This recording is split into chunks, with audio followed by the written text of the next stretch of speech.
তা পাল্টে দিলেই গল্প শেষ।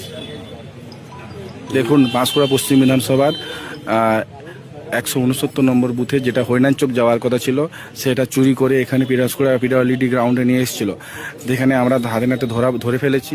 তারপরেও পুলিশ নেই, প্রশাসন নেই, সেক্টর অফিসার নেই। সেক্টর অফিসারের নাম তাপস হাজরা, সে ফোন সুইচ অফ করে দিয়েছে।